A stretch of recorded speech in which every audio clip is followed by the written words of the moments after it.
Good morning, Big Brother fans. It is Thursday, July 14th, and I have a lot to talk about.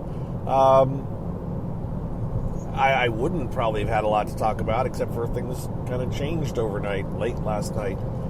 Personally, I was AWOL myself for a lot of the day. I had to do I worked half the day, and then the other half of the day I was literally driving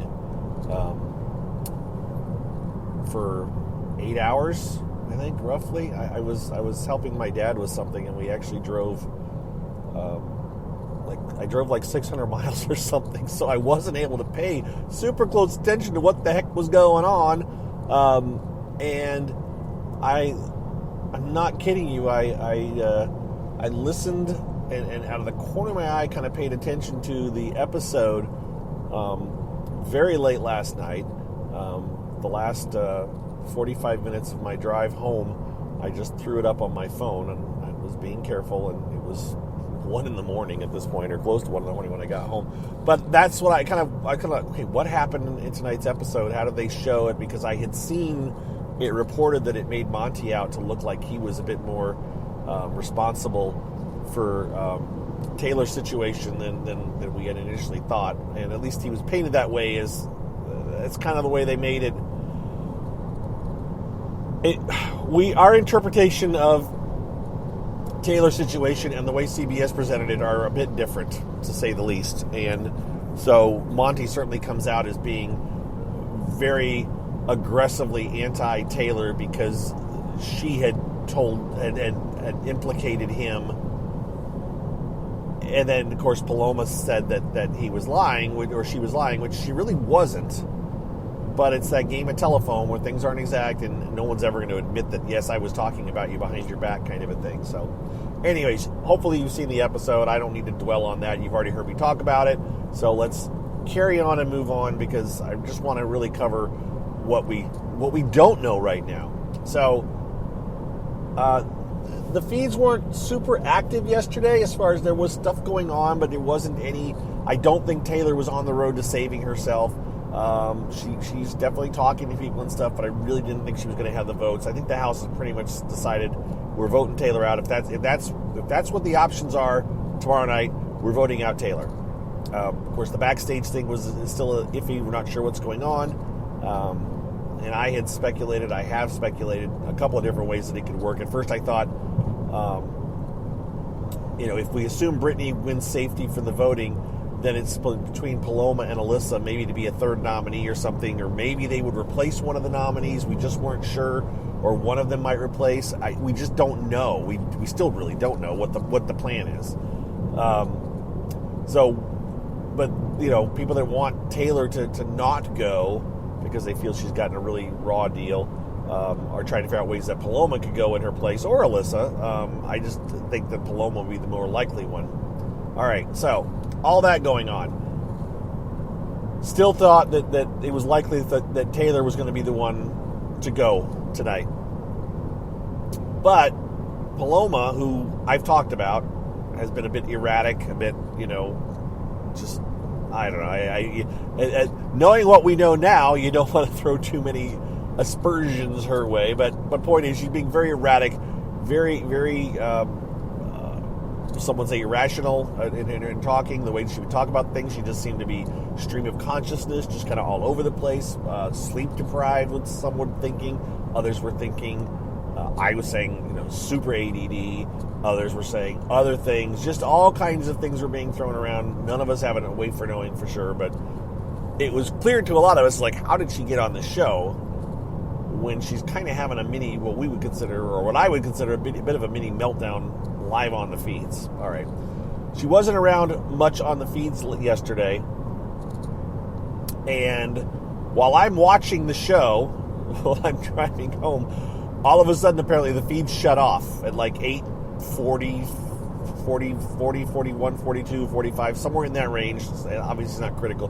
The feeds just suddenly turned off and went to the animals, the adoptable animals. And they haven't been back on since.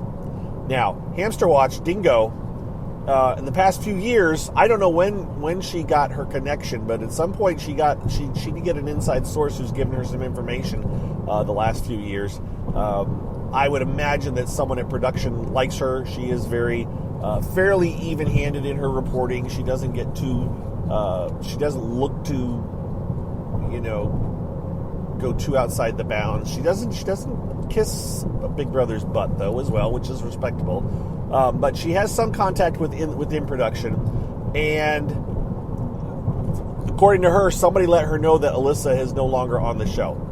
Doesn't know if Alyssa was said if production decided you can't be on the show anymore, or if she decided to pull herself. We're just not sure. Or if maybe somebody said she can't be on the show anymore, kind of for her well-being. We don't know.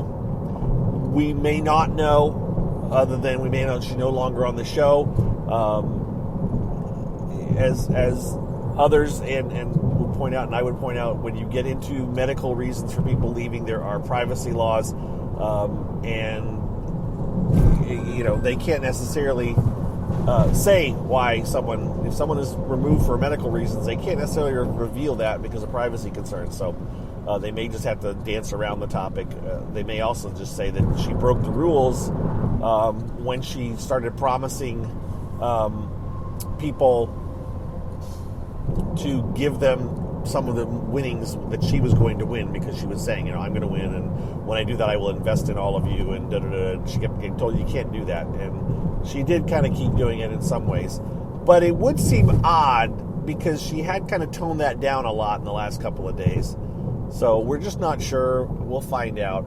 Now, that leads to the speculation of, okay, well then, and there are some people out there, and this is where I put on my old Big Brother watcher hat. So I was thinking about it. I was like, when was the last time a person was removed from the show? Well, you know what? I say that.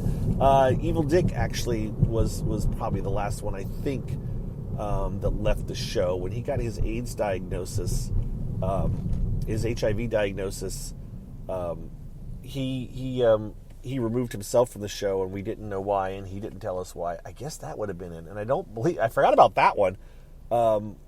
Wait. Someone said Big Brother 19 as well. Who got it? I don't even remember now at this point. Point is, I'm not even going to remember all of them at this point. There's no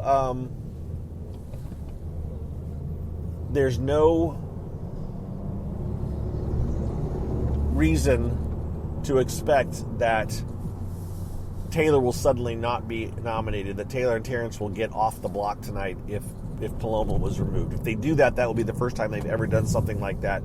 The closest it came that I can recall is Big Brother 9, not Big Brother 9, I'm sorry, Big Brother 11, not even that, no, and Shima, someone pointed out Shima, they didn't have evictions after Shima got thrown out, but in reality, Shima was one of the two nominees.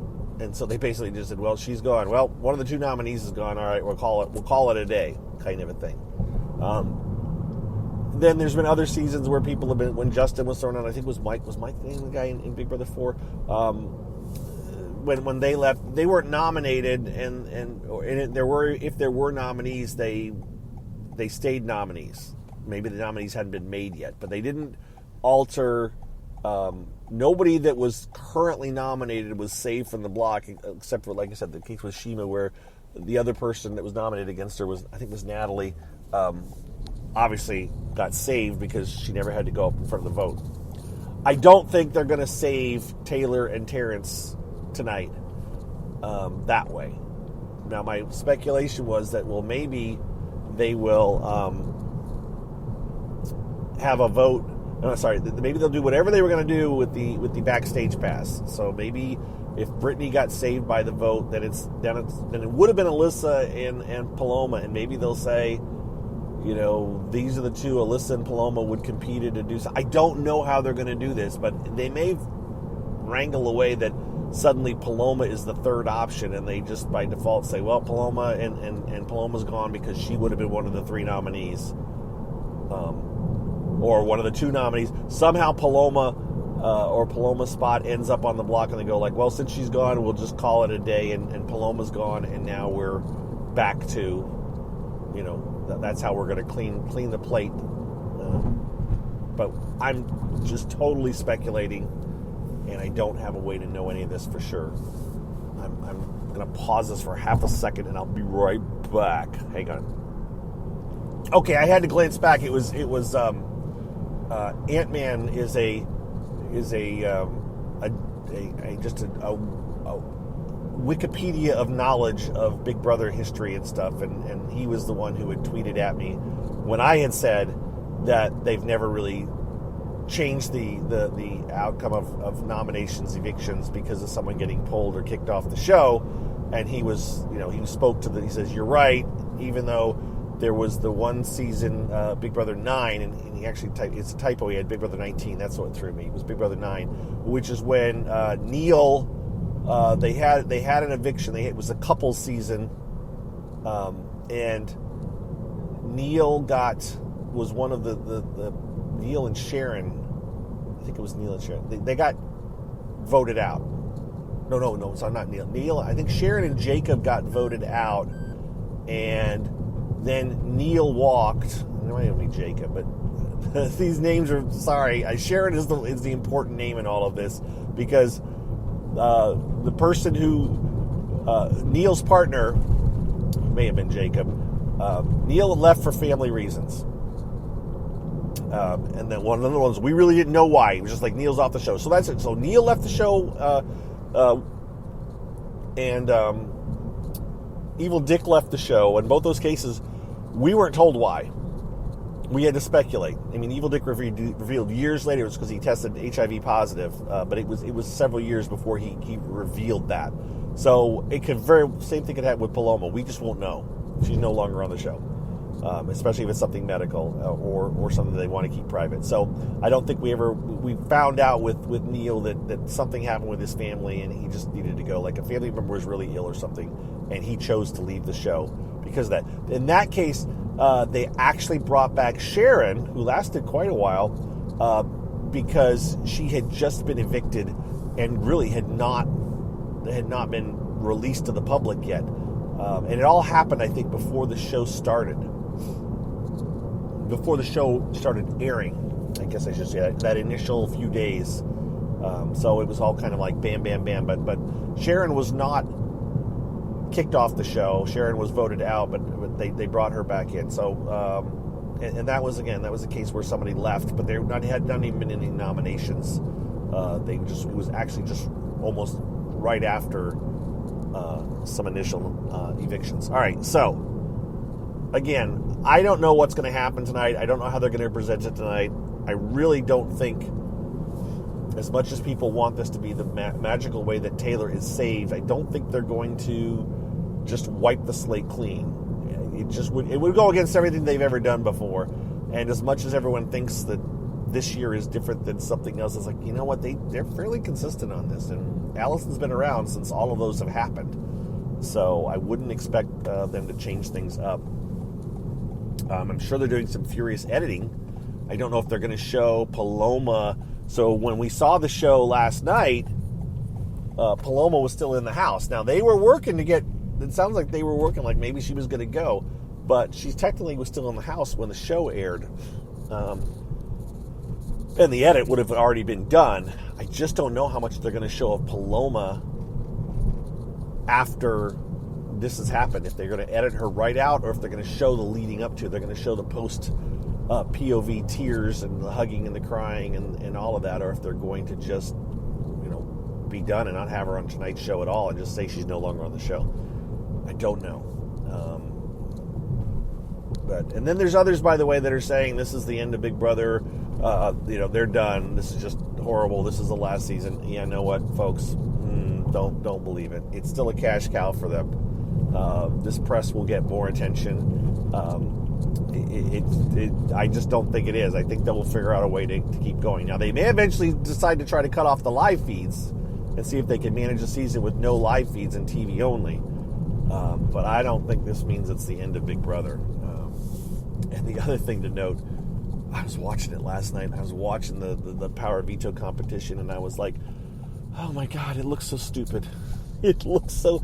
It's true. It's like you tell people, "Oh, you ought to watch Big Brother. It's a great show," and then you watch something like that, and they go, "Why am I watching a show with grown adults sitting on hobby horses, holding pool toys, foam pool rollers, and trying to put them through hoops?" It just, yeah. It comes across as really a child's game, and it is really mentally so much more than that, but it's hard to convey to people.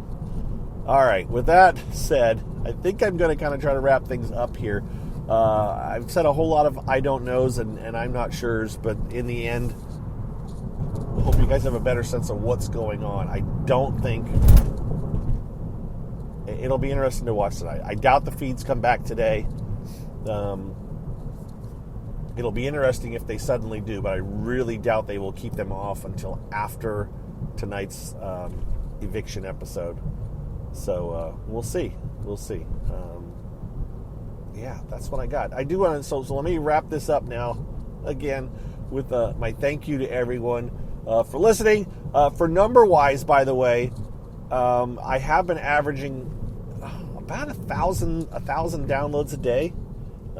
It looks like the last I checked, which is actually on the high end from like previous, like last year. I was probably averaging 800, maybe it was my average, maybe a little. So it's bumped up to more folks are listening. So thank you, welcome to my daily podcast of me talking about Big Brother, and I hope you find it informative. So yeah. Now, what's also interesting is on the monetary side of things, there are commercials at the end of this podcast, and I do get a little bit of money from that. The money is definitely down, the amount. So the payments that I'm getting per advertising is definitely down. I haven't tried to figure it out. I haven't looked it up. I just don't. I'm not that worried about it. It's just kind of a side thing because, as I said, I put them on at the end so that you guys don't have to listen to them if you don't. Hopefully my phone is still going. I started to get a phone call. I got to jump off of here. Let me just wrap this up real quick now that I'm getting a phone call by saying thanks again for listening. I got a couple of messages from people, more support and everything. Really do appreciate it. I do enjoy doing this. And so there was one other last little thing someone had asked me. It's interesting. Almost every day someone says, "Are you still doing the podcast? What's going on with the Saturday podcast?" And I'm like, "Well, you're listening to my CarCast." And I obviously not everybody listens to all of them. So I feel like sometimes I'm repeating myself multiple times. And then I get a question like that. And it's like, okay, well, obviously not everybody listens to all of my podcasts all of the time. So they miss bits and pieces. The Big Brother Gossip Show, honestly, and I think I've already said this, I think we're kind of done with that. I had said I stepped away last year. I said I wasn't going to do it for various reasons, and I don't think it's going to come back. It was a lot of stress, in multiple ways, and at this point, I've adapted to not having to spend my entire Saturday for 14 weeks devoted to doing a 3-hour or 2-hour podcast. And this format seems to be working for me, at least. Understanding for some of you it's not working, but that's the best I can tell you. Scott and Colette are still doing they're still talking about Big Brother. As a matter of fact, they will be recording one probably this morning. They recorded on Thursdays and put it out on Thursdays during their day drinking podcast that, if you remember, Colette always talked about. They are doing that on Thursdays. It is on Patreon, so you have to subscribe to it. You have to pay to listen to it, but it's out there. They tweet about it. If you want to listen to Colette and Scott talk about Big Brother, that's the way to go. I'm not saying I'm never going to do something different again. I'm open to talking to people. I'm open to doing a podcast with another person, with other people.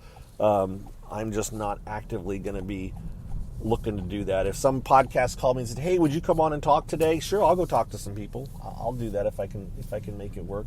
So if there are other podcasts out there that say, "Hey, Mike, we want you to talk on our show," sure, I'll come talk. I don't know if I want to do it every week. I don't know if I do it every day, but I would occasionally pop on people. I used to do it. I used to call into Ross from Celebrity Big Brother 1. He used to do the after show, and I called into that a few times and talked to him. And I used to call into Sirius XM to a radio show back during Big Brother 6 and Big Brother 7. So I am more than up to calling and talking with people about Big Brother if they want to. I just don't want to pilot a podcast where I have to coordinate with somebody else all the time. So hopefully that all makes sense. But again, I appreciate everybody's support, and we will talk to you probably tomorrow. I don't think I'll talk again tonight, but I'll have a lot to talk about tomorrow once we know what's going on. All right. Thanks, everybody. We'll talk to you later. Bye-bye.